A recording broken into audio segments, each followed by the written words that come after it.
Pessoal, não vamos esquecer de acionar o sino. Olá, combatentes do canal Arte da Guerra.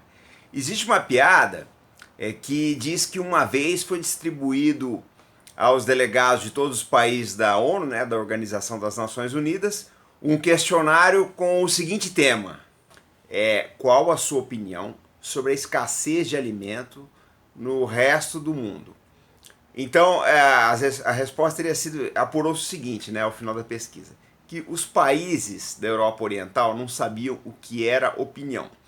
Os países da Europa Ocidental não sabiam o que era escassez. Os países da África não sabiam o que era alimento. E os Estados Unidos não sabiam o que era o resto do mundo. Essa piada é uma brincadeira um tanto quanto irônica, mas ela serve para ilustrar, né, o senso comum que se tem sobre a visão dos Estados Unidos com relação ao resto do mundo. E isso ficou mais evidente depois da Segunda Guerra Mundial.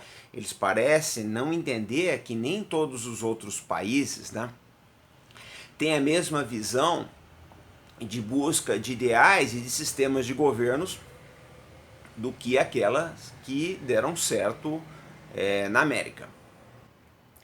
Talvez isso explique, né, esse desentendimento que tem acontecido, que já vem há 40 anos, de vários presidentes dos Estados Unidos com relação ao Irã. Existe um mal-estar, eu já expliquei aqui em outros vídeos.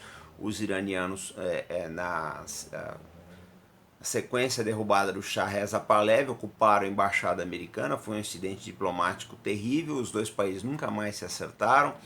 Na guerra contra o Iraque, entre Irã e Iraque, os Estados Unidos apoiaram o Iraque, invadiu o Irã e matou milhares de cidadãos iranianos. Então o Irã patrocinou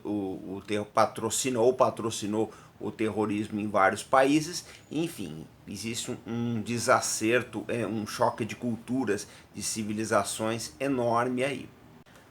Agora, a pergunta que nós fazemos hoje é a seguinte: esse choque de civilizações, que hoje é encarnado em duas figuras muito icônicas e muito importantes. De um lado, o presidente Donald Trump. Do outro lado, o presidente iraniano Hassan Rouhani, que não tem todas as cartas e todo o poder de decisão no Irã. Como também o Trump não tem todo esse poder nos Estados Unidos. Mas o fato é o seguinte: eles têm mais em comum do que se parece. Ambos enfrentam problemas internos em seus respectivos países. Donald Trump, todo mundo sabe, né, que ele enfrenta aí uma pressão pesada, uma oposição muito grande da imprensa e de boa parte da população que não o elegeu, e do Partido Democrata, tá? Uma série de investigações aí. E no Irã, que é menos conhecido, o Rouhani, que é da linha dura, mas não é da linha dura extremada, enfrenta a linha dura extremada. Se ele errar o cálculo ali, principalmente com relação à política externa, existe a possibilidade dele cair. Então, realmente, a situação entre esses dois países é muito delicada, e nessa balança pesa muito o ambiente interno, tá? As contradições internas e principalmente a oposição que os respectivos líderes enfrentam em seus países. Bom, enquanto a guerra entre as duas lideranças ficar apenas em farpas pelo Twitter, né, tem algum prejuízo, lógico, o preço do petróleo sempre vai dar uma oscilada, mas acredita-se que pare por aí. O problema é se as tensões se escalarem, porque há especialistas aí colocando que o céu é o limite caso haja um conflito entre Estados Unidos e o Irã para o preço do petróleo. Então tem gente falando aí que o barril deve ir a 150, 200, há quem diga até em $300 o barril. Para economias dependentes do petróleo, como é o caso, vou citar só um país, o do Japão. Isso é um desastre, seria um desastre assim de proporções bíblicas, arrebentaria com a economia japonesa. Aí quem está aqui no Brasil fala: mas o que isso tem a ver com a minha vida? Tem tudo, gente. O Brasil tem comércio com o Japão, o Brasil tem comércio com diversos países aí que são dependentes do petróleo, e isso aí, lógico, esses países vão gastar mais com petróleo e vão diminuir as importações. Isso impacta na nossa balança comercial, por tabela, na nossa economia. Ou seja, uma guerra no Oriente Médio, principalmente ali aquela região do Golfo Pérsico, né, que o Irã ele tem uma projeção estratégica muito grande sobre aquelas águas, tem que ser levada em consideração, porque 18% da produção de petróleo do mundo transita por aquelas águas, né? 18% da exportação de petróleo transita por aquelas águas e vai impactar todas as economias que são dependentes do petróleo. Uma coisa que tem que ser levada em consideração é que o Irã é um player muito importante no Oriente Médio. Por quê? O Irã tem condição de desestabilizar aí países como o Iraque, que tem uma parcela expressiva da população que é xiita e é apoiada pelo Irã, a Síria, tá? Que o Assad é completamente dependente dos iranianos e dos russos, o Líbano, porque o Hezbollah é um braço do Irã, a influência dos iranianos sobre o Líbano é enorme. Eles dão um apoio imenso ao Iêmen, aos rebeldes do Iêmen, e a Arábia Saudita, com todo o peso militar e financeiro dela, não conseguiu sufocar essa rebelião. Aliás, eu estou devendo um vídeo para vocês aí, que eu vou falar do exército da Arábia Saudita operando no Iêmen, das forças armadas da Arábia Saudita operando no Iêmen, e realmente tem uma situação completamente caótica ali, eles não estão dando conta do recado, isso cabe uma boa análise do canal Arte da Guerra. Qatar também acabaria entrando no imbróglio, porque ele tem um certo alinhamento com o Irã. Ninguém sabe de que lado vai ficar a Turquia se essas tensões se agravarem. A Turquia é um player importantíssimo ali no Oriente Médio.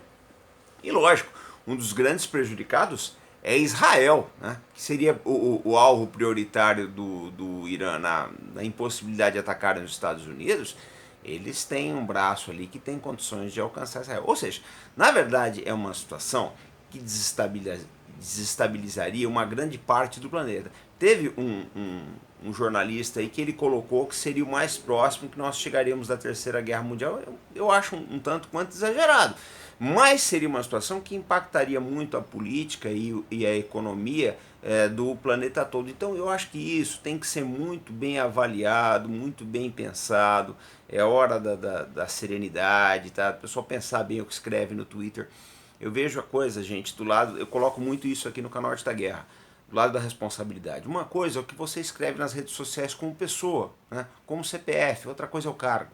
Eu falo sempre isso. Eu acho que precisa haver do dirigente público, tá? Do personagem público, uma diferenciação entre aquilo que ele é, entre as suas vontades, paixões, etc., e o impacto que isso vai causar no seu lado profissional, tá? Nas coisas que ele dirige, etc. A gente chamava do rabo da cauda do dinossauro, né? Uma balançada ali derruba muita coisa. Então acho que é hora, tá, do presidente Trump aí dar uma segurada nesses tweets aí, porque realmente não tá rolando. Bom, pessoal, esse foi o nosso vídeo de hoje. Eu queria deixar um recado aqui a respeito do seguinte: o nosso LinkedIn, o meu LinkedIn em particular, do Robinson, né, já atingiu a quantidade máxima de inscritos. Eu não posso mais enviar convite para ninguém. Acontece que o LinkedIn é um canal que nós usamos para fazer muita coisa escrita, muitos artigos, nós veiculamos por ali artigos, insights, curiosidades, etc.